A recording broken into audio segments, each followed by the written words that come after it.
कृष्ण की पद चिन्हों पे मानता हूं, साम दाम दंड भेद।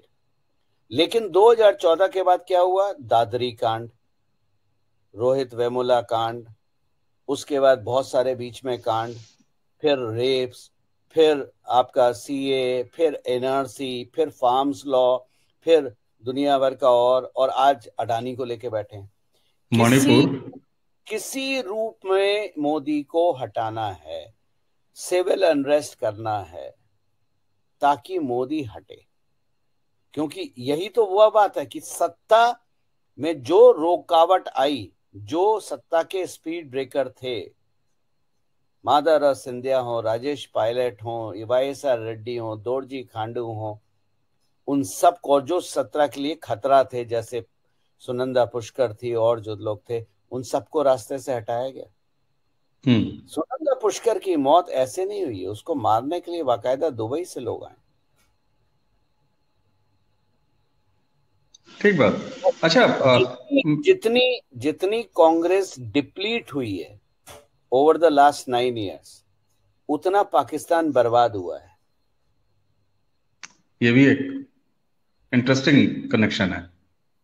जब तक कांग्रेस सत्ता में रही, पाकिस्तान के पास पैसे की कमी नहीं थी। तो पाकिस्तान को कौन चला रहा था और क्यों चला रहा था? और दूसरा एक प्रश्न आपके दर्शकों में प्लांट कर देता हूं, जो अगर वो चाहें तो मेरे चैनल पे आके उसका उत्तर सर्च कर सकते हैं।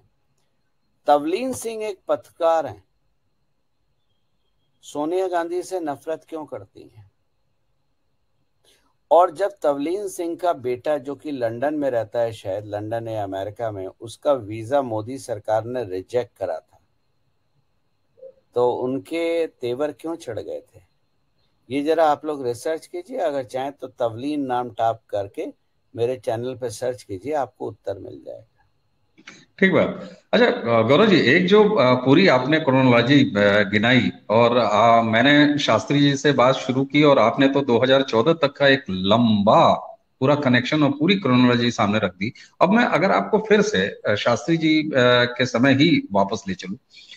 शास्त्री जी के बाद एक बार फिर 13 दिन के लिए गुलजारी लाल नंदा प्रधानमंत्री हुए, और उसके बाद श्रीमती इंदिरा गांधी आ जाती हैं, और न सिर्फ आ जाती हैं बल्कि उसके बाद वो 77 तक रहती हैं। 2.5 साल के लगभग मोरारजी देसाई और चौधरी चरण सिंह की सरकार रहती है, 2.5 साल बमुश्किल। उसके बाद फिर वो 80 में वापस आ जाती हैं, 84 तक रहती है। आपने जो एक बात बताई कि एक तरफ यूएस, दूसरी तरफ रशिया। देखिए, हम यहाँ शास्त्री जी की मौत, ना सोवियत संघ, सोवियत संघ, सोवियत फर्क, संघ, बिल्कुल, एक तरफ सोवियत संघ, दूसरी तरफ यूएसए।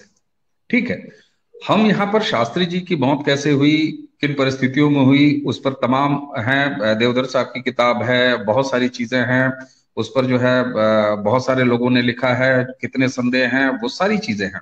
लेकिन मैं ये जानना चाह रहा था कि क्या पैराडाइम शिफ्ट आया जब पीएमओ में फुल फ्लेज्ड श्रीमती इंदिरा गांधी आई। अच्छा, दर्शकों के लिए भी एक चीज बता दूं, शास्त्री जी जब ताशकंद जा रहे थे तो उन्होंने अपने एक मंत्री को अपने कैबिनेट से सैक किया था, और उसी समय ये बड़ी स्ट्रांग फीलिंग थी, और उन्होंने अपने नजदीकी लोगों से ये संदेश भी लीक कर दिया था कि मैं लौट के आऊंगा तो श्रीमती इंदिरा गांधी को ब्रिटेन भेज दूंगा, हाई कमीशन में कैबिनेट से हटा दूंगा।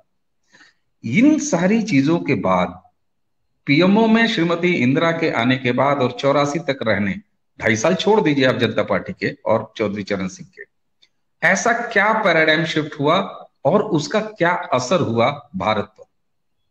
आपने जब शास्त्री जी की बात करी, एक और बहुत इंपॉर्टेंट कोइंसिडेंस है जो जनता को जानना जरूरी है, और उससे जानने से पूरी तस्वीर भी साफ हो जाती है। शास्त्री जी के बाद किसकी मौत हुई थी 15 दिन के बाद? अचानक मेरे ध्यान में नहीं आ रहा। होमी जहांगीर बाबा। ओहो, यस, यस, इट और वाज अ कोइंसिडेंस। ठीक है, क्या करते थे वो, आप बताइए मेरे को, क्या थे वो? भारत के आज जो कुछ भी रक्षा है और जो कुछ भी भारत का परमाणु कार्यक्रम है, वो उनकी वजह से। ठीक। सारा भाई? अंतरिक्ष। अंतरिक्ष। ठीक। अब मैंने आपको बोला कलाम से नफरत करती थी सोनिया जी। जब क्रायोजेनिक इंजन बन रहा था, प्रोटोटाइप तैयार हो गया था और सक्सेस हो गई थी, उसको बनाना था, तो किसको जेल करा गया? नामबिहार साहब। नंबी नारायण सर को, इसरो के साइंटिस्ट को। नंबी नारायण को जेल किसने भेजा? श्री कुमार आईपीएस। श्री कुमार आईपीएस नंबी नारायण को जेल भेजने के बाद कहां प्रमोट हुए? Police chief Gujarat. Police chief Gujarat बनने के बाद उन्होंने क्या करा? हाथ धो के नरेंद्र मोदी और अमित शाह के पीछे लग गए। आपने क्या करा था?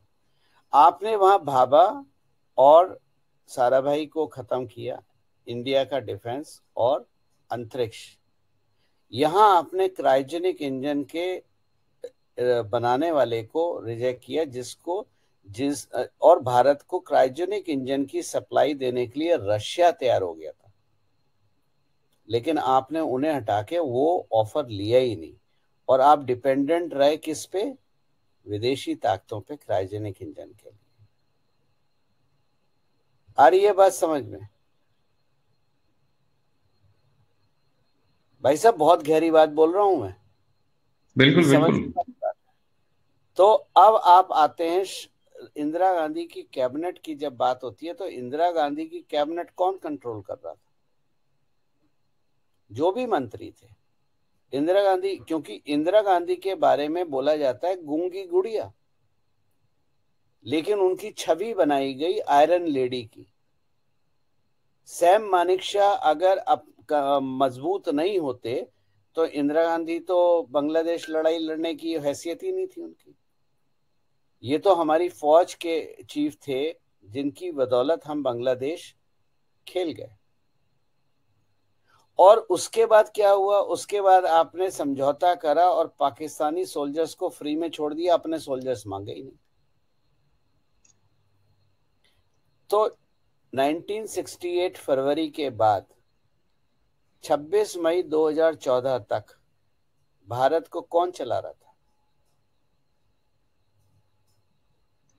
दुनिया में मैंने आपको जैसा कहा, मैं कई बार समझाता हूं, जो एक अचूक हथियार है, और ये आज का नहीं है, सदियों से हजारों सालों से है, वो एक महिला होती है, जिसको आज आप हनी ट्रैप के नाम से भी जानते हैं।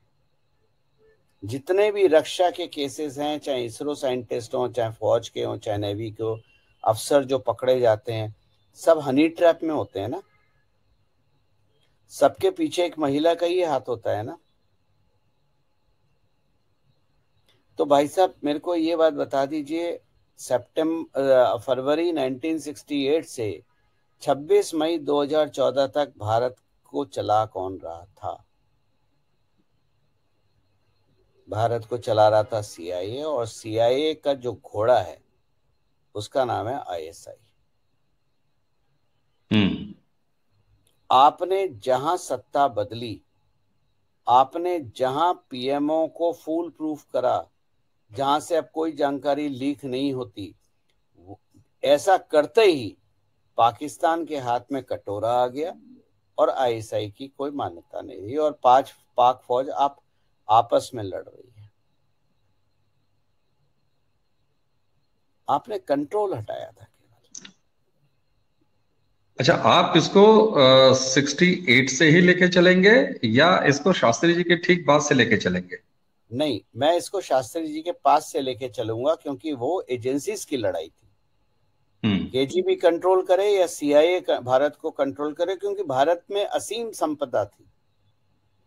भारत जितना गरीब रहेगा इन्हीं का फायदा है। भारत गरीब रहेगा, भिखमंगा रहेगा, तो फायदा सीआईए और अमेरिका का है। मजबूत और उत्कृष्ट भारत किसी को नहीं भाता, क्योंकि उनकी दुकानें बंद हो जाएंगी, व्यापार बंद हो जाएगा। तो शास्त्री जी, और उसके बाद वो लड़ाई थी शास्त्री जी के हत्या पे कि मैं हत्या शब्द इस्तेमाल कर रहा हूं, मौत नहीं कर रहा। शास्त्री जी की हत्या का दो एजेंसीज की लड़ाई थी, और शास्त्री जी की हत्या के बाद एजेंसी की बागडोर धीरे धीरे केजीबी के हाथ से खिसक के 1991 के बाद पूर्ण रूप से सीआईए के हाथ में चली गई। और 1991 में जब केजीबी टूटी, तो केजीबी के जो आपके वो थे, सोवियत संघ तो कम्युनिस्ट था ना, तो जी, सामने वाली। सोवियत संघ कम्युनिस्ट था, लोग नहीं जानते। तीन कम्युनिस्ट देश थे इस एरिया के, सोवियत संघ, चाइना और आज का Islamic nation called Afghanistan. Afghanistan communist nation था। सोवियत संघ की लड़ाई अफगानिस्तान में क्या थी कि अफगानिस्तान सीआईए के हाथ में ना चला जाए,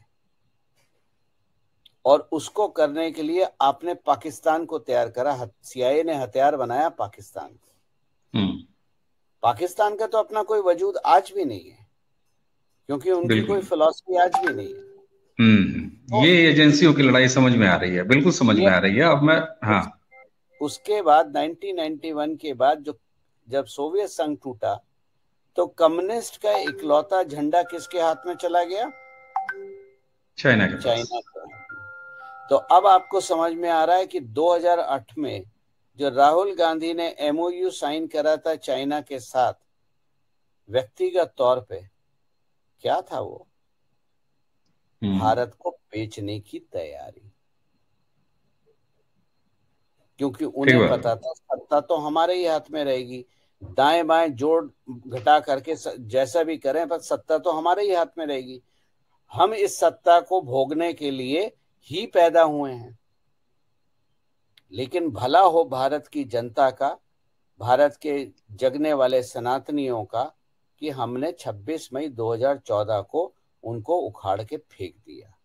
और ये विचलितता जो आप देखते हैं आज राहुल गांधी और सोनिया गांधी में, ये और कुछ नहीं है, ये वो 16 मई 2014 का रिजल्ट है जो उनको विचलित करे हुए हो। और जितना ये लोग कब्र खोदने की कोशिश करेंगे, ये खुद उतने कब्र में घुसते चले जा रहे हैं।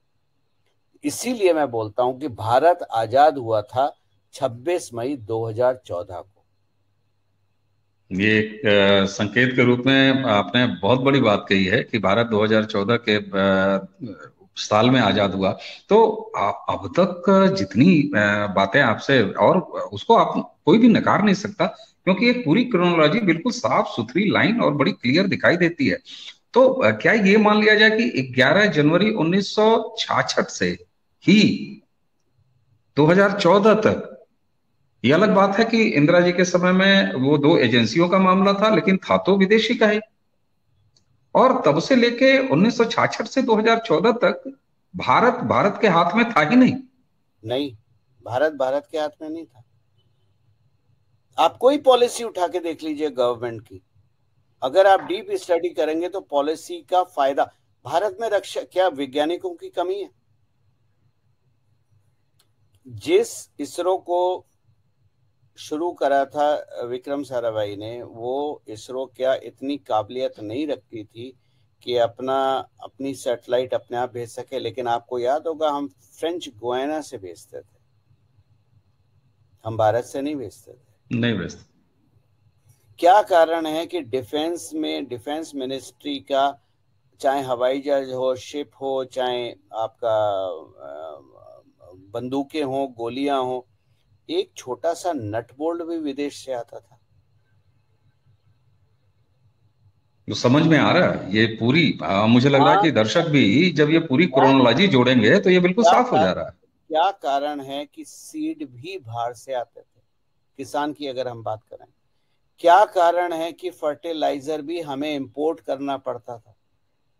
हमने तो केवल नीम कोटिंग करा, फर्टिलाइजर बंद हो गया, चोरी बंद हो गई।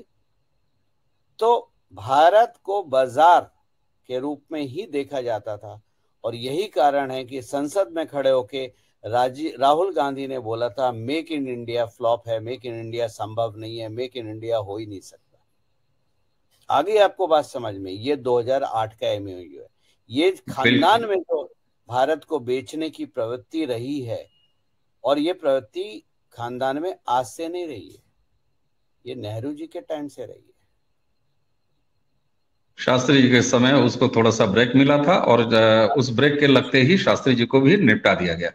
शास्त्री जी कि अगर टेन्योर को मैं देखूं, अगर मुझसे कोई डिफाइन करे, तो वो टर्निंग मोमेंट था जो आपने भारत में 26 मई 2014 को महसूस किया। ये बिल्कुल शास्त्री जी का टर्निंग पॉइंट इतने साल डिले होके 26 मई 2014 को पूर्ण हुआ। बहुत बड़ी बात, बहुत बड़ी बात। अगर शास्त्री जी की डेथ नहीं होती तो आज का भारत कुछ और होता। और अगर कॉन्स्टिट्यूएंट असेंबली का रिजल्ट माना जाता तो 15 अगस्त 1947 को सरदार पटेल प्रधानमंत्री होते।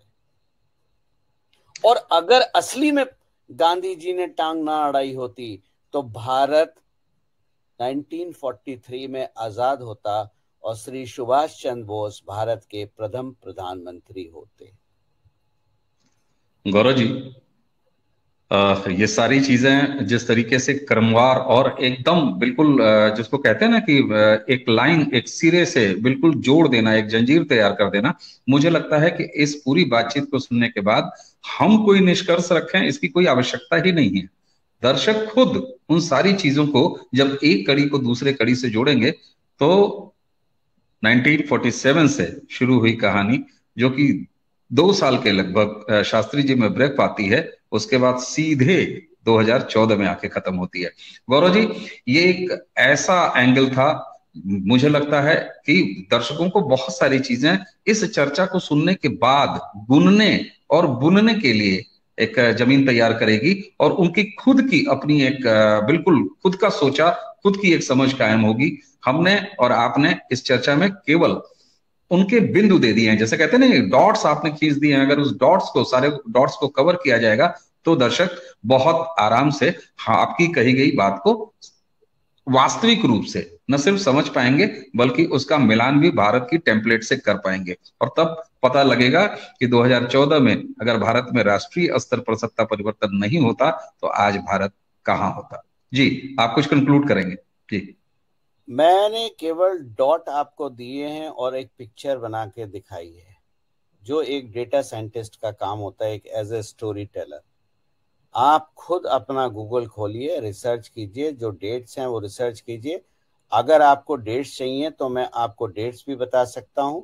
आप उन डेट का क्रोनोलॉजी अगर आप समझ ले तो जैसे 11 जनवरी 1966 शास्त्री जी, 26 फरवरी 1968 सोनिया गांधी का विवाह, 31 अक्टूबर 1984, 21 मई 1991, 11 जून 2000, 30 सितंबर 2001, 27 फरवरी 2002, 2 सितंबर 2009, ये सारी डेथ डेट्स हैं। और अब आप ये डेट लेके अगर आप इनको रिसर्च करेंगे तो आप पिक्चर साफ अपनी बना सकते हैं। मैं किसी का ना भक्त हूं ना चमचा हूं, मैं डेटा पे बात करता हूं, और डेटा मेरे को ये पिक्चर दिखा रहा है कि भारत 26 मई 2014 को सही रूप में आजाद हुआ था, और उसके पिछले 9 साल में आपने वो परिवर्तन देखा है कि एक आजाद भारत क्या कर सकता है। और आज हम चंद्रयान लेके चांद पे भी पहुंच चुके हैं। बिल्कुल। और जिन डॉट्स की हम बात कर रहे थे, आपने तो सारे क्रमवार से डेट्स भी गिना दिए, और मुझे उम्मीद है कि दर्शक इस बातचीत से एक अपने स्तर की समझ निश्चित रूप से बना पाएंगे। तो दर्शकों, गौरव जी को आज इस नए तरीके के एंगल से आपको हमको रूबरू कराने और एक पूरा परिदृश्य, जैसे लगता है ना कि कुछ सूत्र आपको दे दिया और गणित का पूरा सवाल हल हो गया, तो मुझे लगता है कि आज की ये चर्चा गणित के उसी फार्मूले के तहत है जिससे बहुत सारे सवाल बिल्कुल साफ साफ और 100% ईमानदारी से हल हो जाएंगे। गौरव जी, आपने हमें समय दिया और इतना गंभीर बात को इतने सहज तरीके से आपने सामने रखा, आपका बहुत बहुत धन्यवाद। तो दर्शकों, इसी के साथ आपसे विदा लेने से पहले गौरव जी को एक बार और धन्यवाद देते हैं।